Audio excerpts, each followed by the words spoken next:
There is nothing you need to do right now. Nothing to finish, nothing to remember, nothing to prepare. Whatever weight you have been carrying through the hours of this day, you can set it down now, gently, the way you might set down something fragile on a soft surface. Just let it rest there. You do not need to pick it up again tonight. Find the position that feels most like surrender. Let your shoulders drop away from your ears. Let your jaw soften, just slightly, just enough that the back teeth are no longer pressing together. Let your hands open if they have been closed. You are going somewhere quiet. You are going somewhere where the only rule is that nothing is rushed. All you need to do is breathe slowly and follow the sound of this voice, and let the world you are about to enter wrap itself around you like something warm and unhurried and very, very old. Take one slow breath in through your nose. Hold it for just a moment and let it go. The place you are going is called the Heronmark Hotel. It sits at the edge of a tidal estuary on a low, flat stretch of coast where the land and the sea have been in quiet conversation for centuries. The tide here moves so gradually, retreating and returning so slowly, so patiently, that guests sometimes sleep through an entire cycle without noticing. The Mudflats stretch out beyond the windows like something dreamed. The moon hangs low and unhurried. The clocks on the walls are decorative. Meals arrive when the light shifts. And everywhere, in the wood of the paneling, in the fibers of the rugs, in the warm air that moves gently through the corridors, there's the smell of cedar and salt and low water mud. You are already on your way there. Can you feel it? The way the tension in your legs is beginning, very slowly, to let go. Good. Let's go in.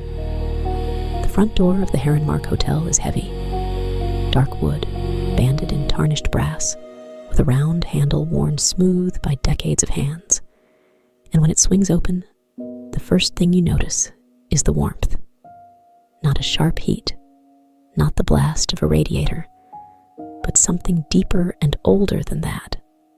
A warmth that has been accumulating in these walls for years, held in the cedar paneling, in the thick wool rugs, in the amber light that pools in low amber, drifts along the corridor floor.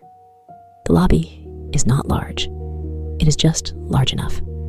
A desk of dark wood stands to one side, its surface empty, except for a small copper bell, unrung, unhurried, and a leather-bound register whose pages have been turned so many times that the corners are soft as cloth. Behind the desk, a key rack holds dozens of brass keys on numbered hooks, and most of the hooks are occupied tonight. The guests are sleeping. The hotel is quiet. This is a long, slow hour before the tide returns, and almost everything in the Heronmark is at rest. But not quite everything, because in the amber-lit corridor beyond the lobby, a figure is moving, slowly, deliberately, with a particular unhurried purpose of someone who has no intention of finishing anything quickly. This is the steward. You do not need to know their name. Their name is not the point. What matters is what they do. They tend the hotel through the long overnight, moving from room to room, corridor to corridor, seeing to the small and patient things that keep this place alive. They fold the linens. They replace the beeswax candles. They wind the tide clock. They carry chamomile water to the reading alcove in a copper tray. And tonight, without quite knowing it, they have a quiet companion. Because you are here, and you can follow along if you like, as softly as a shadow, through these amber corridors, through this slow and cedar-scented night. The air lobby settles around you. You can smell it immediately. That warm cedar, that trace of salt, that faint, low-tide richness that comes through the walls from the estuary outside, from the vast, flat expanse of mud and shallow pooling water that the retreating tide has left behind. It is not an unpleasant smell. It is an ancient smell, a patient smell. It is the smell of a place that has been here for a very long time and fully intends to go on being here, unhurried, for a very long time more. The rug beneath your feet is thick, deep burgundy and faded gold, its pattern worn to a pleasant softness in the center of the path where thousands of feet have passed before yours. Your steps make almost no sound. The carpet absorbs everything, takes each footfall and gentles it, quiets it, folds it away into the hush of the building. You can hear, faintly, the creak of the wooden dock outside, a low, slow, settling sound, like the building itself breathing out. You can hear the distant tick of the tide clock on the lobby wall, steady and unhurried, marking not minutes, but the long, slow turning of water, the patient retreat and return that has governed this place for as long as anyone can remember. The steward has turned left into the first corridor. You follow.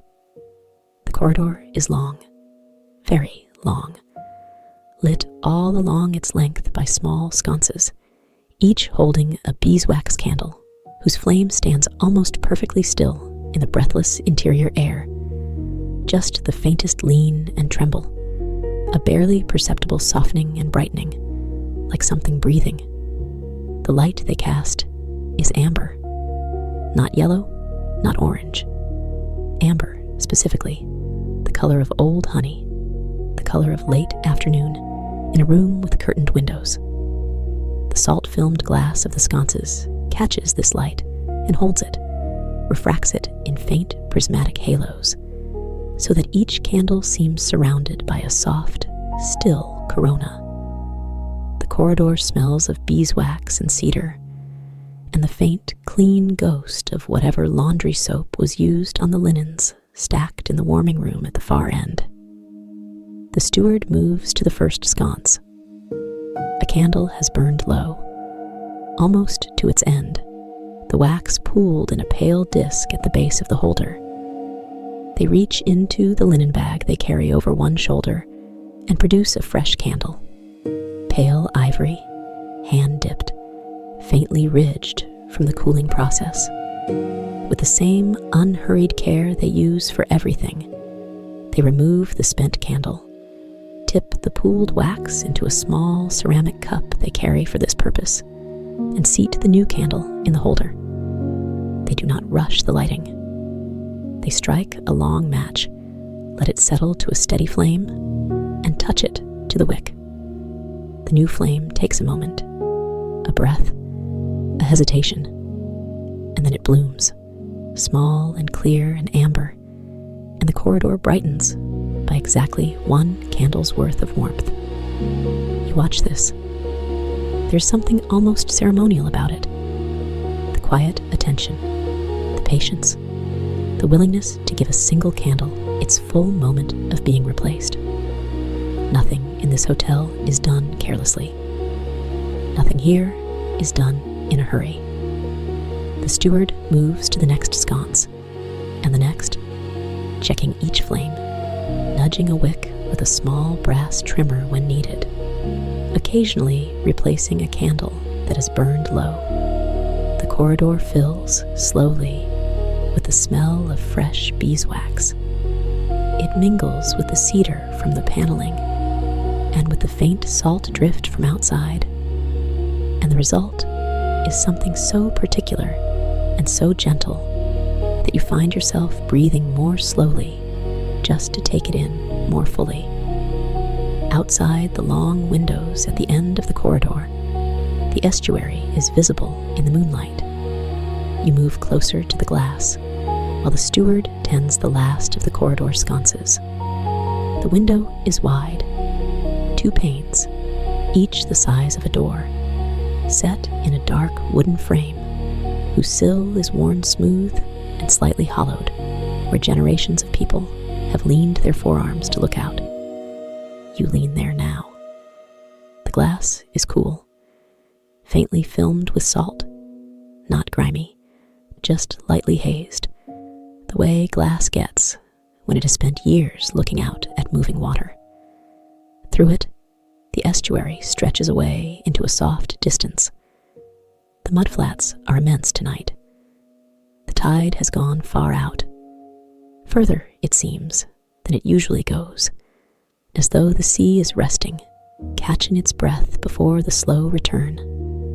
The mud is dark and smooth, marked here and there by the shallow channels that water carved as it retreated. And in those channels, the moonlight gathers in thin silver lines. Shallow pools have been left behind in the lower flats, still water, perfectly reflective, each one holding a small and wobbling copy of the moon. The moon itself is low in the sky and full, or very nearly full, and it casts a diffuse, patient light across everything. Not the sharp theatrical light of a high summer moon, but something gentler, more considered. A light that seems to have accepted that it will illuminate this estuary tonight, and has taken its time getting to work. And at the far edge of the exposed sand, there is a heron. You can just make it out. A gray shape standing at the waterline, absolutely still, as though it has been carved from the same soft gray mud it stands on. It does not move. It does not tilt its head or shift its feet or alter its posture in any way you can detect from this distance. It simply stands, patient and ancient, waiting for the slow return of something it has been watching return for all of its life. The low fog is beginning to gather outside. You can see it at the edges of the visible estuary, a soft, formless pressing against the outer windows. Not a thick fog, but a low and gentle mist that is slowly, very slowly, folding itself around the building. It does not obscure the moonlight. It softens it, diffuses it into a wide, even glow that seems to come from everywhere at once, from the whole wide sky, from the glinting surface of the mudflats, from the silver pooled channels themselves. The building seems to lean into it, just slightly, the way you might lean into a blanket. The steward has appeared at your shoulder, not intrusively. They simply stand beside you for a moment, looking out at the same view, reading the same silver light. And for a moment, both of you just breathe together and look out at the estuary, and let the heron be a heron, and let the moon be a moon, and let the tide be wherever the tide has gone to rest. Then, without any hurry, the steward turns and moves back down the corridor, and you follow. The linen room is at the back of the first floor, behind a door of painted white wood, whose hinges have been oiled so recently that it swings open without a sound. Inside, the warmth is different, more concentrated, more particular. A large wooden rack stands along one wall, and draped over it are linens that have just come from the drying room. Sheets and pillowcases and small cotton hand towels, all of them faintly warm to the touch, all of them releasing a slow, dry, clean smell that mingles with the cedar of the walls. The room smells, above all, of warmth itself, of something having been carefully heated and is now quietly releasing that heat into the air. The steward sets down their candle bag and takes up the first sheet from the rack. The motion is practiced, the arms spread wide, the fabric billowing out in a slow wave, and then settling into a perfect rectangle, held by the fingertips and folded once, then folded again, the corners aligned with the same unhurried patience as everything else here, pressed gently with the flat of the hand. You can see the faint steam, not quite steam, more a shimmer, a warmth, rising from the fabric as it is handled, carrying with it that clean, dry smell. You take up a pillowcase from the rack. It is warm against your forearms, not hot, just pleasantly, consistently warm, the way a sun-warmed stone is warm, holding the memory of heat in its fibers. The cotton is smooth and slightly thick, the kind of fabric that has been washed so many times it has gone beyond stiff and come out the other side into something perfectly soft. You fold it the way the steward is folding. Once, then again, pressing the corners together, feeling the warmth pass from the cloth into your palms. The steward stacks the folded linen on a low shelf, a shelf that already holds several other neat stacks, each one placed with the same precision and care, each one slightly warm. The room fills with a pleasant quiet as you both fold. The only sounds the soft press of cloth on cloth, the faint creak of the drying rack adjusting to the shifting weight, and, from somewhere beyond the walls, the low, patient creak of the dock, settling, settling, settling. There is no urgency here, no list of things that must be finished. The linens will be folded when they are folded. The steward will move on when it is time to move on.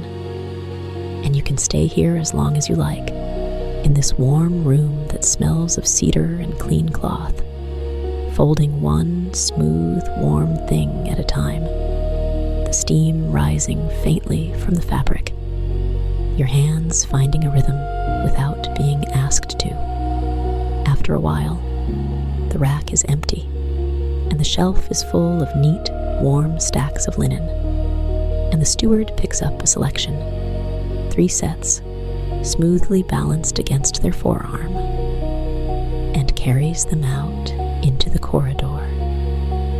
You follow, and the door swings silently shut behind you, and the warmth of the linen room stays behind the door like a small, private sun. The corridor on the second floor is narrower than the first, and the ceiling is lower, and the carpet here is a deeper, darker color, a blue so muted it is almost gray, patterned with something that might once have been a repeating wave motif, but has softened over the years into something more abstract, more oceanic. The sconces here are further apart, and the amber light falls in longer pools, with more shadow between them, and the corridor has a slightly different smell from the one below. More salt, more wood, more of that particular dark richness of low-tide mud coming through the walls. The steward moves to the first door on the left. It is numbered in a small brass plate, the number rubbed almost smooth by time and cloth, and the habit of hands reaching for it in the dark. The steward does not knock. They listen for a moment at the door. A practiced, gentle attention, checking for the sound of wakefulness, the sound of someone who might need something, and then, hearing only the slow rhythm of sleep beyond the door, they move on. At the next room, they do the same, and at the next. This is a kind of tending that requires nothing from the person being tended. No wakefulness, no request, no acknowledgement. The guest sleeps, and the steward passes, and the guest goes on sleeping, and the corridor remains quiet, and the candles in the sconces continue their patient burning. It is enough simply to pass by a door and know that the person behind it is resting. it is enough simply to be the one who checks. At the end of the second-floor corridor, there is a window seat, a deep-set alcove with a wide, cushioned ledge, the cushion covered in worn blue-gray fabric that matches the carpet. And on the ledge, there's a small brass oil lamp, its flame turned very low. The steward pauses here and looks out. The view from the second floor is wider. More of the estuary is visible, more of the flat and gleaming mudflats. And the heron, yes, still the heron, is still there at the waterline, still motionless, still silver gray in the diffuse lunar light. The fog has thickened slightly, not greatly. It is still transparent, still permeable, still letting the moonlight through, but it has settled lower against the glass, and there is now a faint beating of moisture on the outer pane, each droplet catching the amber from the lamp inside and glowing faintly gold. The salt-filmed glass refracts the lamp's light into a soft halo that hovers in the condensation. You press your fingertip to the inner pane. It is cool, smooth, the glass slightly resistant to the touch. Outside, the fog breathes against the window. The steward leaves the folded linens on the window seat ledge. They will be collected in the morning by whoever tends the rooms in the daylight hours, and turns back toward the staircase. You linger for one more moment at the window, watching the moonlit estuary, watching the silver lines of water in the retreating channels, watching the still and patient heron. And then you turn and follow the amber light back down the corridor. On the ground floor, at the back of the hotel, there's a staircase that does not lead up but down. A single half-flight of stone steps, worn in the center to a smooth concavity by many years of use, leading to a lower room that the Heronmark's residents have always called the salt cellar, though it holds no salt and was never, properly speaking, a cellar. It is simply a low-ceilinged room at the back of the building, its stone walls slightly damp at the base, where the water table is close, its single window looking out at ground level across the flat of the estuary, a window that, at high tide, might have water pressing against it, though the tide never quite reaches the glass. The steward descends these steps slowly, one hand trailing along the cool stone wall. The smell here is different from the rest of the hotel, more mineral, more ancient, more directly connected to the estuary. The cedar smell is still present in the wooden shelving along one wall, but it is underlaid with something deeper, something that belongs to the water and the mud and the long, slow patience of tidal places. It is not an unpleasant smell. It smells like continuity. It smells like a place that has been doing the same thing, receiving the tide, releasing the tide, receiving it again, for longer than anyone alive can remember. In the corner of this room, there is a large copper pot on a low stone surface, and inside it, on a gentle heat from a small spirit lamp beneath, water has been steeping with chamomile for the past hour. The steam rises from it in slow, curling columns, faint at first, barely visible, but there, rising and dispersing and rising again, carrying with them the pale, sweet smell of chamomile flowers, something dried and gentle and faintly grassy. The steward lifts the lid of the pot and checks the color of the water. A faint gold, the color of weak afternoon light.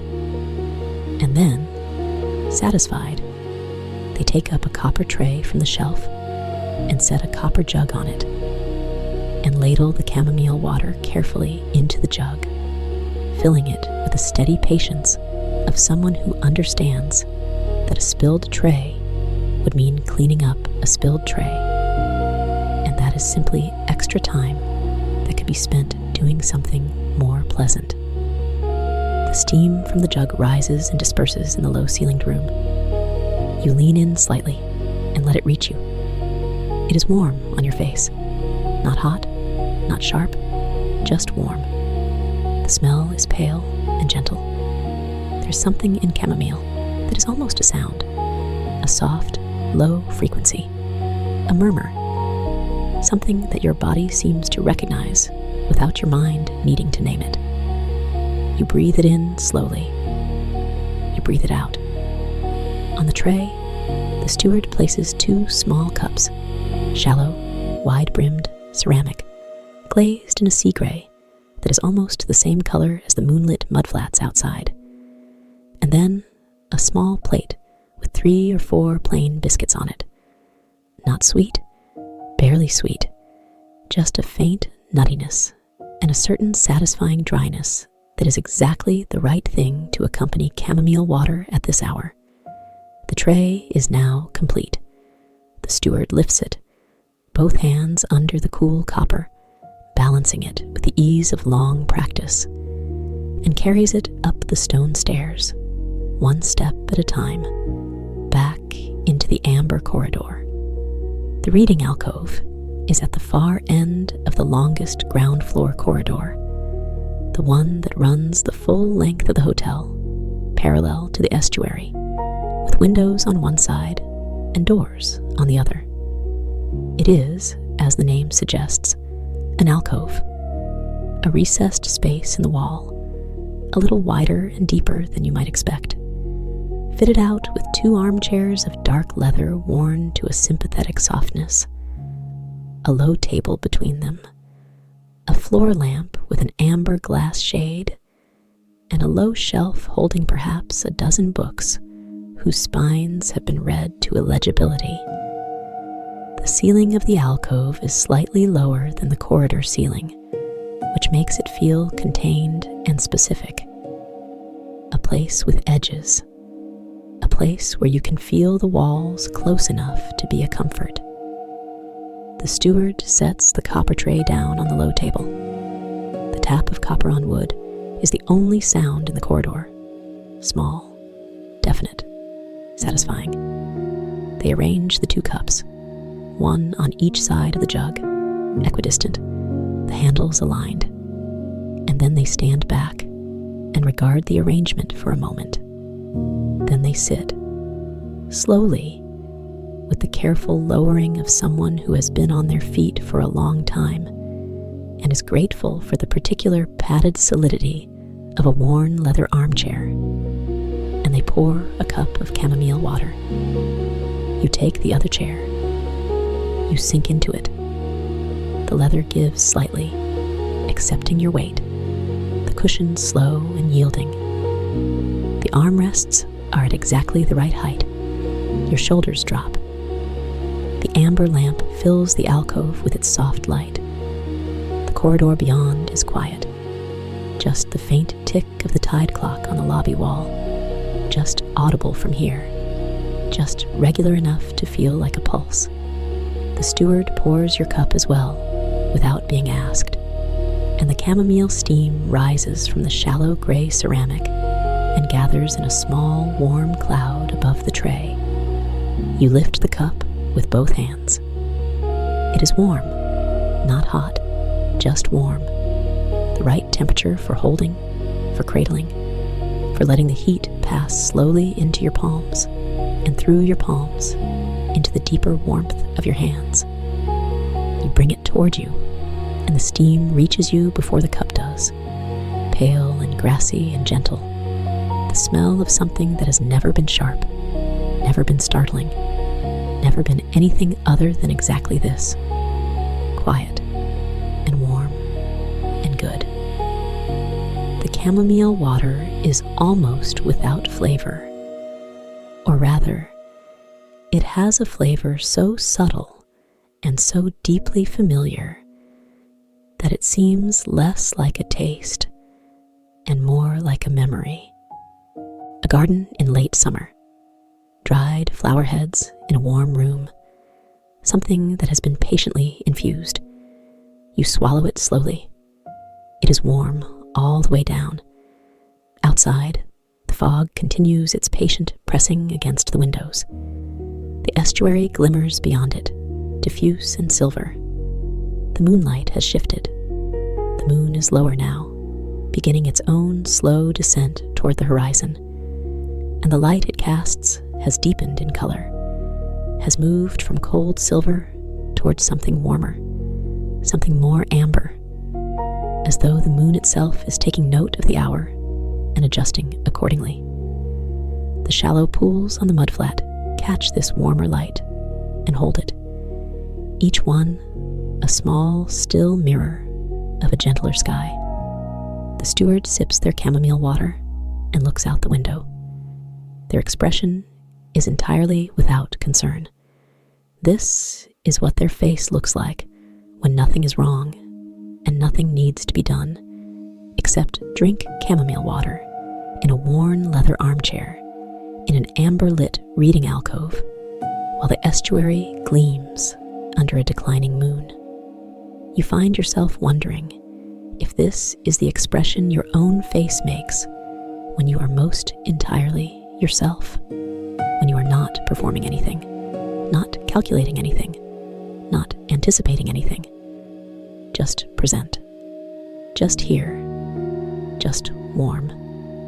After the chamomile water, after the cups are empty and set back on the tray in their equidistant positions, after the biscuits are eaten and the crumbs brushed gently to the side, the steward rises and moves back into the corridor, and you follow, and you are both moving now through the longest part of the hotel's night.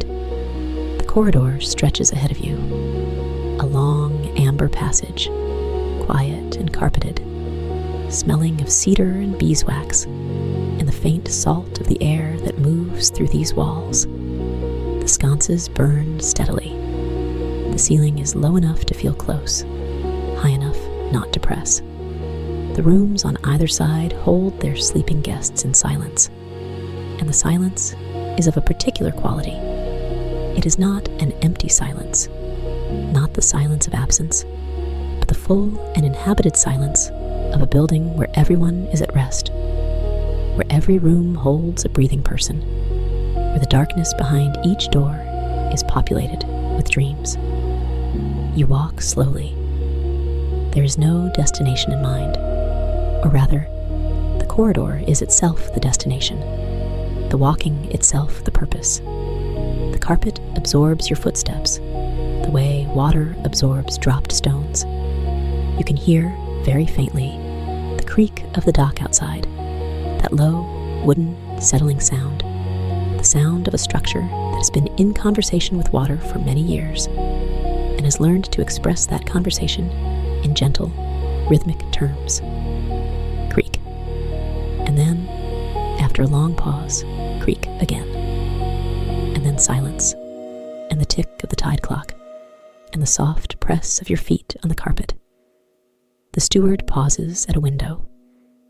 This one looks out from a different angle, more to the north, toward the outer arm of the estuary, where the channels are deeper, where even at low tide there's still a thread of moving water. You can see that thread now, dark and silver-edged, moving with a slowness that barely constitutes movement, that is really more of a memory of direction than direction itself. The Heron has moved. You cannot find it at first, and then you see it, standing now at the edge of one of the silver-pooled channels, its neck curved down toward the water, its posture utterly unhurried. It is not hunting exactly. It is simply being present to the water, waiting, attending, trusting that the tide will do what the tide does. The fog has thickened a little more and is pressing warmly at the glass. On the inner surface of the pane, the condensation has formed small tributaries, narrow tracks of gathered moisture that run slowly downward, each one following its own patient path, each one eventually reaching the sill and resting there. You watch one of these tracks form and slowly descend.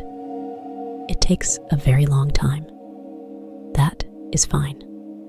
The steward moves on, and you move with them, and the corridor continues its long amber passage beneath your feet. In the small room beside the lobby, a room that has no official name, but that everyone who works here thinks of as the heart room, or perhaps just as the room with the tide clock, there is a mantelpiece of dark wood, and on that mantelpiece, among other small and patient objects, sits the tide clock. It is a mechanical thing, beautiful in its simplicity, a round face under a dome of glass. Its interior mechanism visible through the back as a small and intricate system of brass gears and springs. Its face does not have 12 numbers. It has a dial that moves in the rhythm of the tides, a slow, irregular rhythm, roughly twice daily, but not exactly, following the moon's patient pull. The hand that moves around this face does so almost imperceptibly. You cannot watch it move, only look away and look back and find it in a different position, the way a cloud has moved without seeming to. The clock needs winding once per day. The steward does this now, at this hour, between the tide's retreat and the tide's return. They produce a small brass key from a ring on their belt. The key is worn smooth and warm from years of being carried, and they open the small door at the back of the clock and insert the key and turn it. Once, twice, 3 times, slowly, feeling the spring take up the tension, feeling the resistance build through the key into their hand. 4 turns, 5, and then the spring is fully wound, and the steward withdraws the key and closes the small door, and the clock continues its patient, barely perceptible turning. The tick of the tide clock is not the tick of a regular clock. It is slower, a long, low, deeply satisfying sound, each tick like something settling into place, each talk the quiet confirmation that the world has not changed substantially since the last tick. Tick. The amber light pools on the mantelpiece. Tock. The fog presses softly at the windows. Tick. The estuary glimmers out there in the moonlight, its shallow pools catching light and holding it, the retreating channels dark and silver-edged. Tock. The steward stands for a moment before the tide clock, not watching the hand move. You cannot watch the hand move, but simply being present with it, acknowledging it, returning to it the attention it quietly requests. This is a small ceremony, though it does not present itself as one. It is simply the act of winding a clock and then standing with it for a moment. But in the way of small ceremonies, it marks something, the passage of a certain amount of time, the continuation of a certain kind of care. The fact that this clock has been wound in this way, in this room, at approximately this hour, for longer than anyone has been keeping careful count. You can smell the cedar strongly in this room. The paneling is older here, darker, the wood more deeply grained, and the warmth of the room seems to draw the smell out of it more insistently. It mingles with the beeswax from the candles in their wall sconces, and with the faint, pleasant, low-water mud that comes through even here, even this far into the interior of the building. You breathe it in. Cedar and beeswax, and low-tide mud, and the faintest trace of chamomile, carried on your own breath from the reading alcove. You breathe it out. The tide clock ticks. the building settles around you. The steward replaces the key on their belt ring and moves back toward the lobby. The lobby in the deep overnight is a different place than it is in the movement of the day. During the day, or so you can imagine, there is the quiet activity of guests arriving, guests departing, the turning of the register pages, the lifting and setting of keys. But at this hour, the lobby is entirely still. The dark wood desk is polished by the lamplight. The copper bell on the surface is perfectly motionless. The key rack on the wall holds its numbered rows of brass keys, and most of them hang there in the amber light like small sleeping things, waiting patiently for morning and the movement of hands. The steward pauses at the front door and places their hand on the wood, not to open it, just to feel it. The door is cool to the touch, cooler than the interior of the hotel, because on the other side of this door is the estuary air, which is damp and slow and carries within it the temperature of the water and the mud. Through the door, very faintly, just barely audible even in this complete interior silence, you can hear the estuary itself, not waves.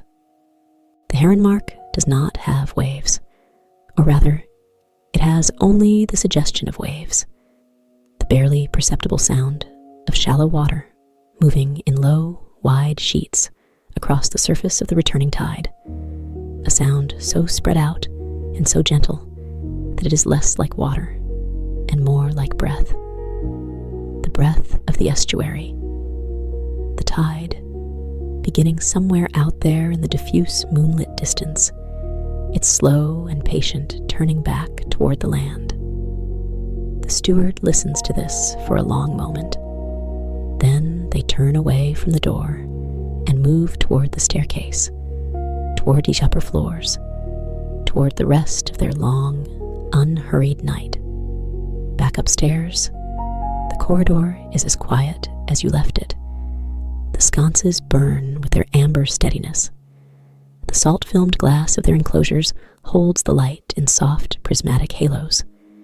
The carpet is deep beneath your feet. It seems, if anything, deeper than before, softer, more absorbing. Each step is a small release. The steward moves more slowly now, not from tiredness, or not only from tiredness, but because the hotel itself seems to have settled into a deeper quietness, and to move at speed through that quietness would be to disturb something that has taken all night to establish itself.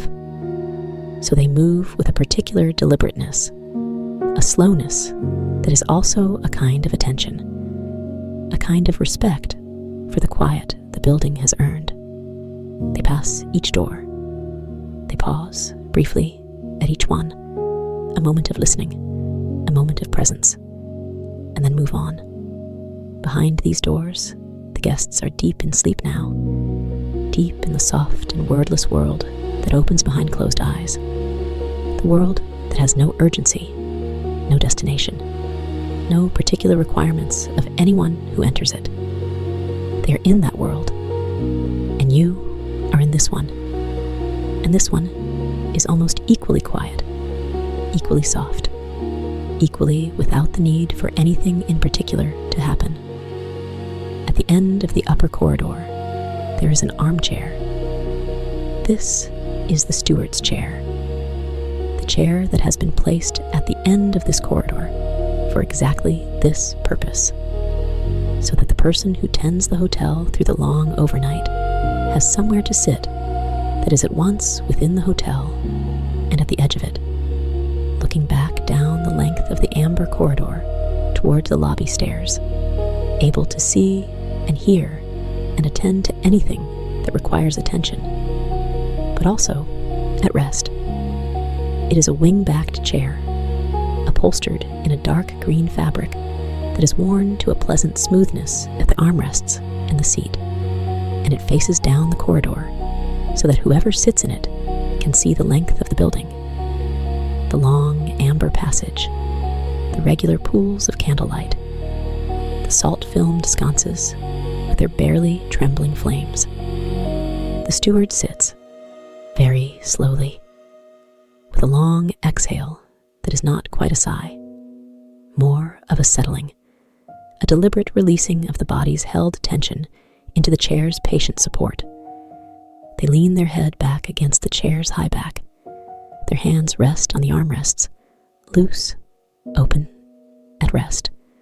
Their eyes remain open for now, looking down the long corridor, watching the candle flames, listening to the building. You sit also. There's room, or rather, there is no room, but there is the sensation of sitting, of the body arriving at a resting position, of gravity gently and definitively gathering you downward into something soft and still. Your eyes are heavy. They have been getting heavier gradually as the night has gone on. As you have followed the amber light through the cedar-smelling corridors, as you have folded the warm linens, as you have looked out at the glimmering estuary and watched the heron and drunk the chamomile water and listened to the tide clock's slow and patient pulse. Your eyes are very heavy now. You can still see the corridor if you keep them open. The long amber passage, the pools of candlelight, the faint prismatic halos in the salt-filmed glass, the carpet, deep and dark and absorbing. The corridor is very still. The candle flames are very still. Outside, the fog continues its patient pressing at the windows. The tide is returning, slowly, imperceptibly, the way everything in this place moves. And somewhere out there on the Mudflats, the shallow pools are beginning to deepen, the retreating channels beginning to refill, the thin thread of deep channel water beginning, very gradually, to widen. The heron is still out there. You cannot see it from here, but you know it is still there, standing in its patient gray way at the edge of the returning water, attending to the tide the way it has always attended to the tide, not watching it exactly, just being present with it, just standing in the slow silver light and being a heron, which is enough. The building breathes. You can hear it now, or feel it, the barely perceptible exhalation of a large wooden structure that has been warmed all day and is now releasing that warmth slowly into the cooling night, the faint tick of the cooling pipes somewhere in the walls, the low, barely audible creak of the wooden dock outside, settling, the way all things eventually settle, the distant sigh of the estuary. The steward's eyes are still open, but their breathing has deepened. You can hear it, slow and even, the breath of someone who is not quite asleep, but is allowing themselves to approach that border, to stand at it without urgency, without needing to cross or not cross, just to stand and feel how close it is, and know that it will receive them when the time comes. The candle in the nearest sconce burns. Its flame leans very slightly in some breath of air too small for either of you to detect, leans and then rights itself, and stands again perfectly upright in its small amber clarity. The beeswax smell is warm and constant. The cedar walls breathe out their warmth. The carpet holds the silence close. The fog and the glass and the amber light are in their quiet conversation outside the windows. The tide clock in the room below continues its patient, barely audible marking of the tide's long turning, tick, and then tock, and then the long silence between them that is not empty, but full. Your breathing is slower now. You may not have noticed it happening. It happened the way all the slow things here happen, without announcement, without urgency, without any moment you could point to and call the moment of change. It simply became slower, the way the tide returns. The long corridor is very still. The candles are burning their slow amber burn. The cedar smell is very present, that warm, deep, woody sweetness that has been threaded through every room of this building, every hour of this night. The salt is there also, faint and patient. The smell of the estuary doing what estuaries do, retreating and returning and retreating again. The smell of that long conversation between land and water that is always happening, whether anyone is listening or not. And the chamomile, still faint on your breath, still warm in your chest. The heron is at the waterline. The shallow pools are deepening. The moon is moving in its own slow arc toward the horizon. The fog is soft. The building breathes. The dock settles. The tide clock ticks. You are here. You are warm. You are in the amber light, in the cedar smell, in the soft and unhurried dark of the Heronmark Hotel, where the only rule is that nothing is rushed, and the tide is always somewhere in the patient process of returning. There's nothing you need to do. Nothing at all. The steward's eyes have closed. Their hands are loose on the armrests. Their breathing is the deepest sound in the corridor now, deeper than the tick of the clock downstairs, deeper than the creak of the dock, deeper than the faint and far-off sighing of the estuary, beginning its slow and inevitable return across the Mudflats. The candles burn. The corridor is amber and still. The ceiling is low and close, like something warm. You do not need to stay awake. There is nothing to watch for. Everything that needs tending has been tended. The linens are folded, warm, smooth, stacked with patient precision on their shelf. The candles have been replaced. The chamomile water was drunk. The tide clock was wound. The estuary is returning. Slowly, slowly. Your eyes are very heavy now. You don't need to keep them open.